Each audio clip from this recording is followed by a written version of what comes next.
Well, we have here on the far end Professor Alfred Hero. And next to him is Chris, is it Peikert? Peikert. Ooh, feedback. And then we have David Neuhoff right here. I'll kind of get this started. Feel free to get comfortable, sit in a seat. There's a lot of seats up here. When I do these science on screen films, coming from like watching a filmmaking, and if it's a good story, if the acting's good, the editing, looking at it critically like that, the film is really fun for someone who enjoys watching film. There's a new thing now where they're mixing documentary with dramatic reenactments, and some films do it really well. If anyone saw American Animals, that was done really well. And I think this one was done really well too. It's a really fine line when you have someone acting as a person and like they're really trying to commit to it. And then the second part of the challenges of programming these films is hoping that the science is close, or how they portray it is close. And some of the best discussions that we've actually had in the past are when the science in the movie is completely wrong, and then we have the experts tell you exactly why it was wrong and why that really annoyed them, and those actually become really good discussions. So my first question to our panelists is, what did you think of the film? Well, I thought the science was good. I mean, mostly they were the people, those were information theorists, those were actual information theorists, Andrea Goldsmith and Bob Gallagher and Alec Fardy. They really know what they're talking with. I disagree a little bit with the idea that Shannon didn't tell us how to make good codes. He didn't tell us how to make codes in an implementable way. And so what people were working on all these years to get to the Shannon limit was how to do it in a way that was feasible. It certainly could be done if you had an infinite amount of resources. And that's my only quibble with what they said. But what they did say is what a lot of people say. A lot of information theorists say that. I just disagree a little bit. This one's off. Yeah. All right, so I work mostly in cryptography, and the film talks a little bit, five or so minutes about Shannon's work in cryptography, and I get super annoyed if there's some TV show or something like, it's encrypted. I'm gonna need 5 minutes to break in. Okay, we're in here. So, but the film actually shows when Shannon is bored, hating his job on the missile launch work, he's actually doodling and doing some of his cryptography work there, and that's accurate. And also when he's on the blackboard kind of scribbling things down, he's actually writing some of the formulas from his work on cryptography that was done, as he said, concurrently with his work on information theory. And you can kind of see him doing some cancellations, and like, these are the same cancellations that I do in lecture 1 of cryptography class. And so actually they nailed it. They got it just right. And I really like how the film told the personal story together with the technical story of what was going on in his career, in his play, and in his life, all at the same time. It was, I think, exceptionally well done for such a technical topic. To add to your remark about how to find the codes, so yes, he shows in his paper that these codes exist, and he gives a way that's completely infeasible for constructing them, but it's even more than that. He shows that these codes, finding one of these codes that reaches the Shannon limit is like looking for a needle in a haystack, but the haystack is almost entirely made of needles, okay? And still, how do you find a needle in a haystack that's almost all needles? The problem is you don't have a way of telling whether a thing is actually a needle or a straw of hay. Okay? So that was the problem that he kind of left to be solved, and it took, I don't know, 20, 35 years or something to be solved, but how to actually identify when you have a needle, even though they're all over the place. That was nice. I thought the film was quite accurate. I thought there was too little emphasis on the mutual information, the relative entropy, that played a primary role in his definition of the Shannon capacity. It was not mentioned in the film. And I think possibly, maybe I'm overthinking this, but possibly because one of the punchlines of the film, which I think is correct, is that the key insight of Claude Shannon was that you didn't have to account for meaning in communicating over a channel. And accounting for meaning, of course, means that you have to account for the nature, behavior of the source that you're communicating. So if you actually had to account for that, we'd need a different cell phone for voice and another one for text and video and so forth. But in fact, relative entropy brings in the meaning. Because mutual information is relative entropy relative to a completely independent source, product of the marginals in the parlance of information theory, that particular mutual information is independent of meaning. But there have been many, I think, derivative advances that use Shannon's entropy and relative entropy to characterize the relative meaning of a particular compression relative to a particular source.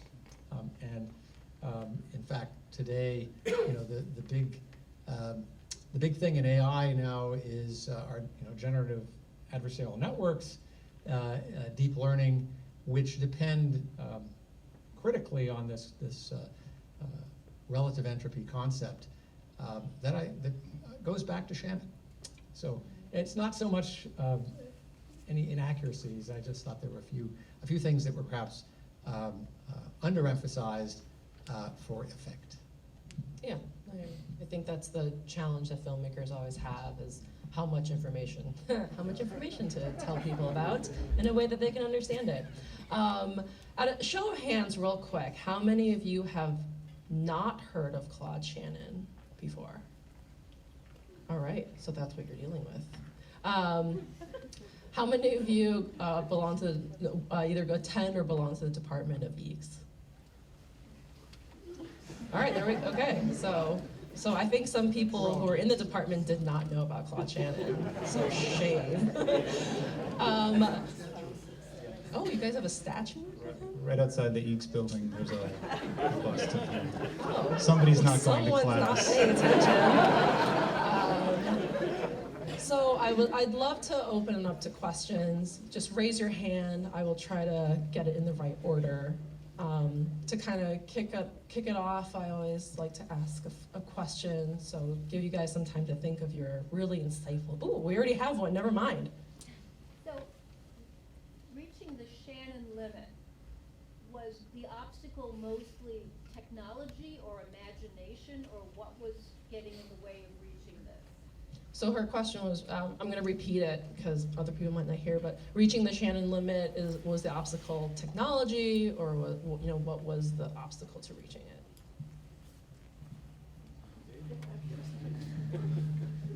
It was both. It was in the 80s, around the 70s and 80s, they came up with tremendous simplifications of communication algorithms. But the computing technology at that time was still nowhere near powerful enough to even allow those things to be implemented. And so they were revolutionary algorithms way back then, but then it took the last group of algorithms that Andrew Goldsmith mentioned in the mid-90s, was another breakthrough, which was interesting because it came from outside the information theory community. As she pointed out, the inventors were not the traditional information theorists. They're people with completely new ideas. And those things couldn't have been, even those things wouldn't have been implementable back in the 80s or the 70s. So it took a combination of increasingly powerful computers and increasingly powerful algorithms. I hope I'm getting this right, these two will correct me, but I think it's also true that Robert Gallagher, who was on the movie, had proposed a family of codes. They're known as LDPC, for low density parity check, so you can Google that afterward. But he had proposed those codes, I think, in the 1960s, and they were not, in his PhD thesis, and they were not completely well understood. There was some, practical or experimental results about how they performed, but then following the 1993 turbo codes result, which is shown in the movie, it was subsequently a couple years later discovered that these LDPC codes, which had been around since the 1960s, actually also can get you extremely close to the Shannon limit, which is kind of remarkable. Like, it was just maybe a failure of imagination or failure of technique or a failure of full understanding for almost 30 years that these objects that we had around did the job, but we didn't know it, or we couldn't prove it, or we couldn't show it. And now today, I think they're in, these codes are used in all the cell phone, 4G, 3G standards. They're used for deep space satellites and things like that, when you really have to get your message through through a very tough channel. Yes, right? So how does the channel relate to the Shannon's limit? So how could he envision the future of communication and have a limit back then? So the question was, how does the channel relate to the Shannon limit? Yeah. Because how could he have predicted how communication was going to be so far in advance?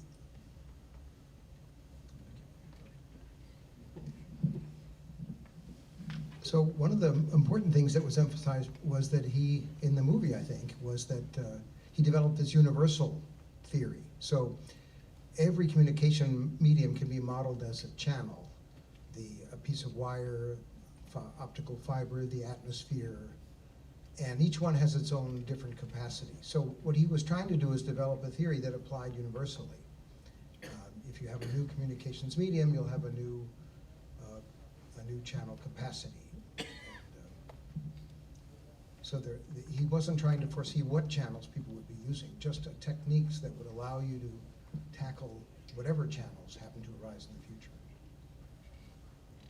That answer the question? So in that case, the Shannon capacity is a function of the channel itself? That's right, Okay. it is. And when they say that they achieved a capacity, there are a couple channel models that sort of predominate, and they achieved capacity for those models. There are other channels where they haven't yet. Right up there? Yes, I'm more interested in the psychology of this process than engineering and mathematics. His life was very much characterized by playfulness, by fun. He didn't really care much about making money off of inventions, and he was just enchanted with the process. Is that, in your experience, typical of such people? So the question was about the psychology of this, that Claude Shannon was very curious and playful and whimsical, and the question was if this is common in people in this field, I guess? I think it's uncommon. People don't get tenure. They don't end up in influential positions if they don't have that reliability factor that yields to stress, and that then leads to extinguishment of creativity. So my view is that Claude Shannon benefited enormously from his complete carefree viewpoint on his career and on the impact of his work, that it was purely curiosity that drove him. And I think, things that he didn't care about, he basically just didn't pay much attention to. Right here, I have his undergraduate transcripts. I also have his application to the University of Michigan from Gaylord High. I'm not going to share this, it's confident, yeah, that's right. But it's a prop. Someone take a There it picture, is. zoom in. And what is remarkable about his record, both in high school and here at the University of Michigan, is this inconsistency, if you like, of excellent performance across the board. Where there was an English requirement at the University of Michigan. You had to take 5 different courses in English. In one of them, he got a D. But he scored in all of his other classes, physics, biology, mathematics, of course, all the electrical engineering classes. He was, straight A or B in a few cases. He was also, which was a surprise given the allusion to his desire to avoid the draft, was that he was a second lieutenant in the RTC when he was at the University of Michigan. But in his first semester in military history, he didn't get a very good grade. So I think that this is the kind of thing that really separates a true creative and unfettered mind from the rest of us. That carefreeness and a complete devotion to what happens to be the most valuable for curiosity's sake. Just to add something to that, I agree, extremely uncommon. One thing that, two things in the film that really stood out to me from the psychological point of view or the process of his work and play were when Robert Gallagher was talking about when he was young and inexperienced and kind of intimidated by this guy and came to him with a problem and it was too complex, and Shannon said, well, what if we take out this part, and what if we take out this part, and what if we did, and now it becomes very simple, and they get an idea and they put this back together, and it all comes together just perfectly, and Gallagher rightfully says, how does a mind accomplish that, right? It just seems so easy, and the thing that really characterizes Shannon's work in all of its ways is the simplicity to what he's doing.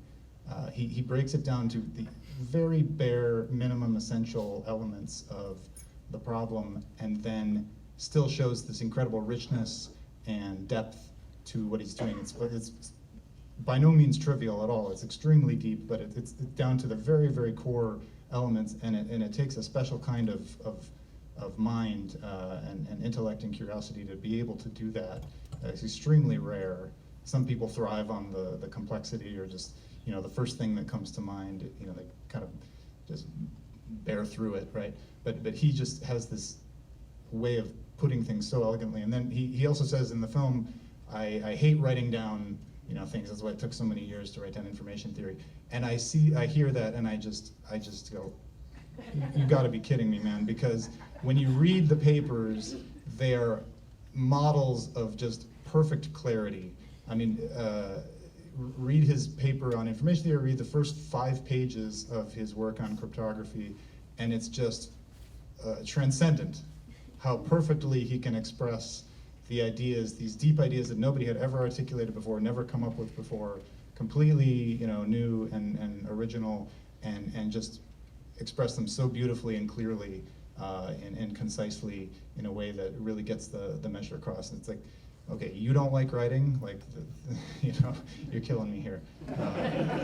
But that's the kind of mind that we're dealing with is extremely rare in those respects too. Yeah, and just like a side note, his curiosity is really prevalent in how he is curious about solving problems, and he's always wanting to solve problems. And you know, I think in the documentary they showed that it was people that weren't even in this field that found the Shannon limit early. And you know, nowadays in like software companies, they are hiring like humanities majors to help solve these problems because they come at it with a different point of view. They're not so like deep into, you know, all the details of it. They just kind of look at it and be like, well, what if you just did this? And they're like, that's a really good idea. So I feel like there's probably a lot of that too. And he just didn't know. He was just curious and having fun. Yes, back there. Yeah, how much of his original theoretical ideas, including things like entropy, are involved in developing new communication systems? So the question was, how much of his original ideas was it? Yeah, including use of entropy Including entropy. for communication. In the development of new communication systems.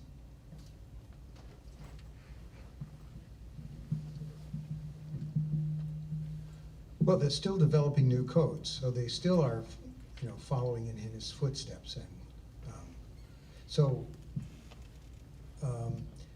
I don't think they're using the mutual information concepts or entropy specifically when they're developing new codes. They are when they're developing new data compression codes. They are using entropy ideas extensively there. But when they're developing new channel codes, not so much. It kind of has a life of its own now.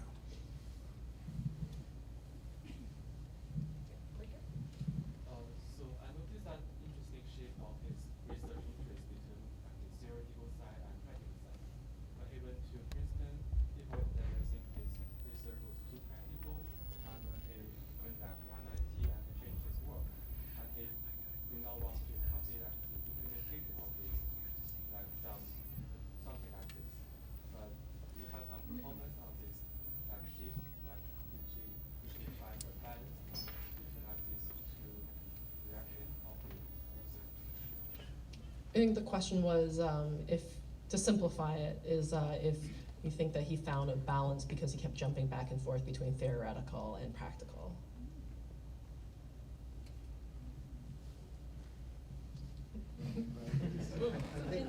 I don't think any of us knew him personally. I had dinner with him once, but So did I.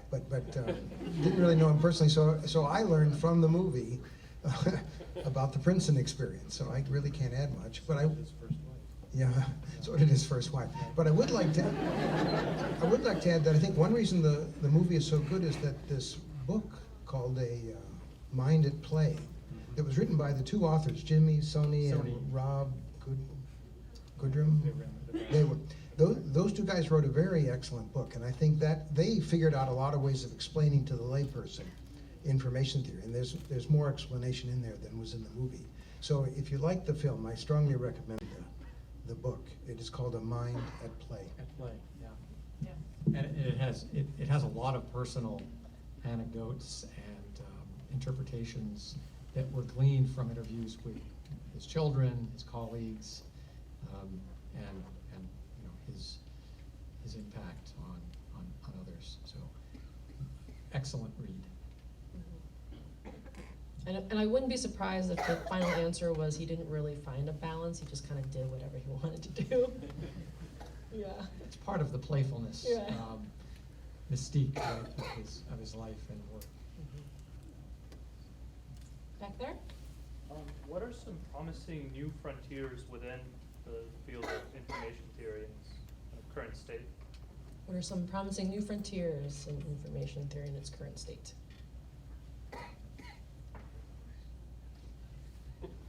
Anything you guys working on? So I don't work in core information theory myself, but I do know that you know, one of the basic issues with Shannon's theory is that it's asymptotic. And so it holds in the limit of very, very large block length, like that is lots of delay. Now in practice, that hasn't proved to be a limitation for our present latency tolerance, that is our tolerance of delay. In the future, as we look at autonomous vehicles that are controlling their trajectories at 60, 70, 80, 200 miles per hour, perhaps in the future. They have to make immediate decisions and communicate those to the network. And perhaps there, this asymptotic regime may not be sufficient. And so there are people that are working in what's called finite block length information theory, and versions that don't require this sort of ideal situation of infinite delay. I think that's one area that it's very tough.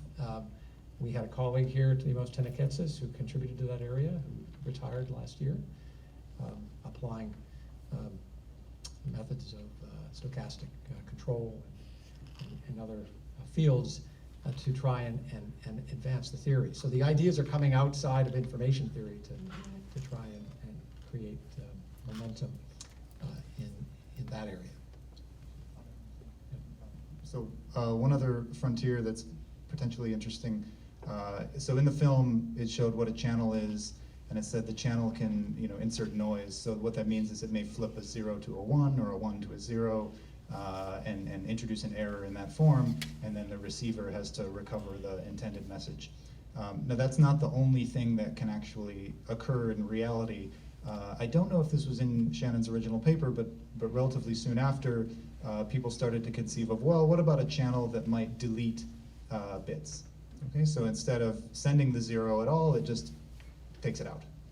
Right? It doesn't flip it to a 1, it just takes it out. And then what can you do if there's a channel that deletes maybe 1% of all the bits, or 0.1% of the bits that are sent over it? And for a long time, very little was known about this. How to do coding? What is the analogy of the Shannon limit on that? I think some initial works were done in the 80s.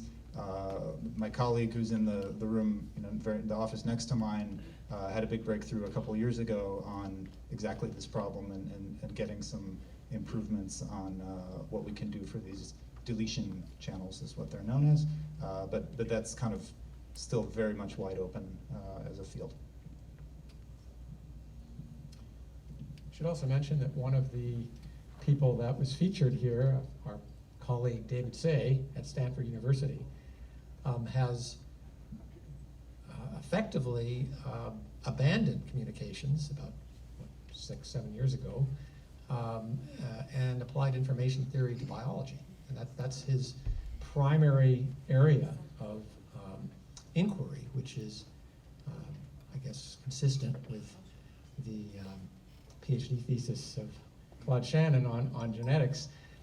But David Say has a series of papers that he's publishing in both information theory, transactions, engineering journals, and also Nature and Science, on using information theory and coding to try and improve DNA sequencing algorithms to reduce the number of errors in being able to sequence the genome. So that's a new frontier, certainly, and the techniques from information theory have been very effective, and David Say has had to extend some of those techniques in order to get the results that he's been looking for, given a very, very different and strange type of channel that you encounter with genome sequencing, as opposed to sending bits over a wire or bits over the air with RF.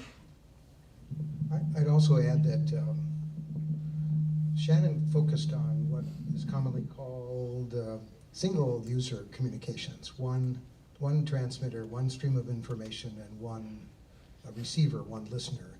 And there are many, many open problems involved when you have networks. And networks are what we're most interested in. So many information theorists are working on network information theory.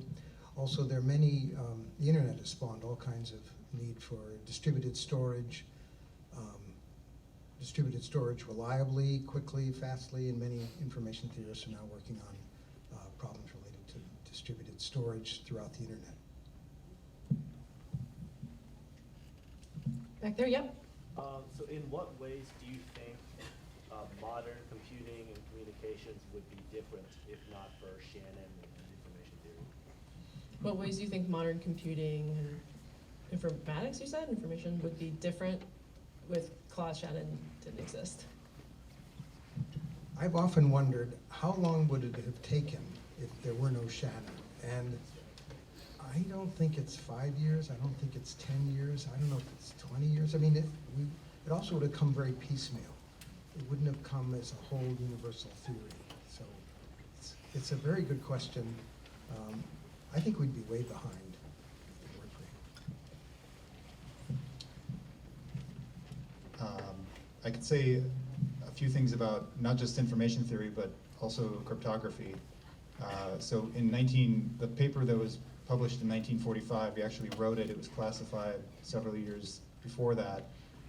And in this paper, he basically lays out from nothing, like springs forth from the head of Zeus, the foundation of cryptography. And he not only gave this beautiful model, he for the first time said what it means for encryption to be secure.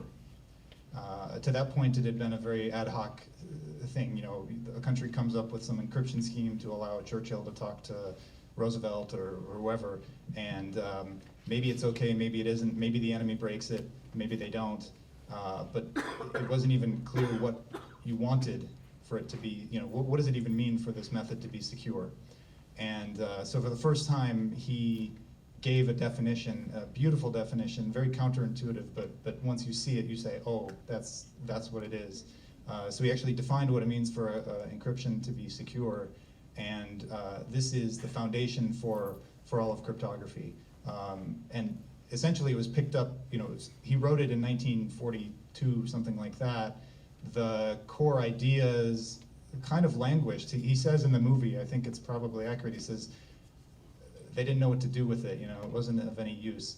And I think it wasn't until around the early 80s when computers started to become more realistic and networks and the internet were beginning, when these ideas kind of got picked up and built upon. So it was nearly 40 years before that happened. Now, had that not happened, you know, in the 40s and been around, it's very difficult to conceive of what even cryptography would have looked like. But maybe we wouldn't have needed cryptography because we couldn't send, you know, messages anyway. So it's very difficult to imagine what anything would have looked like. You can say the same thing for artificial intelligence, like chess playing. Like he wrote the first paper on all the techniques that are, you know, used as the basis for all chess playing programs and AI and all kinds of other things. So just a really remarkable mind and number of contributions across so many areas. It's very, very difficult to answer such a open-ended question, to try to predict what the world would look like today without the presence of any one of the scientists who contributed to technology. But I think that from my perspective, what really made a difference is perhaps less the particular inventions that spurred, that came out of Shannon's work. Rather, it was the mathematical limits on the maximum amount of information you could pump through a channel of limited capacity that I think spurred a lot of research to try to hit that limit. If you don't know where the limit is, you don't know when to stop.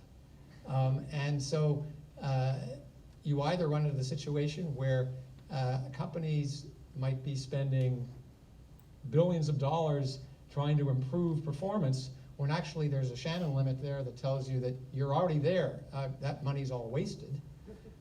Or no one knows what the margin is, and so the investment never occurs, right? Because there isn't the promise of on the horizon. So I think that it's that point of view that really only perhaps someone like Shannon could have come up with. that simple, perfectly faceted theory of the limits, the fundamental limits of communication.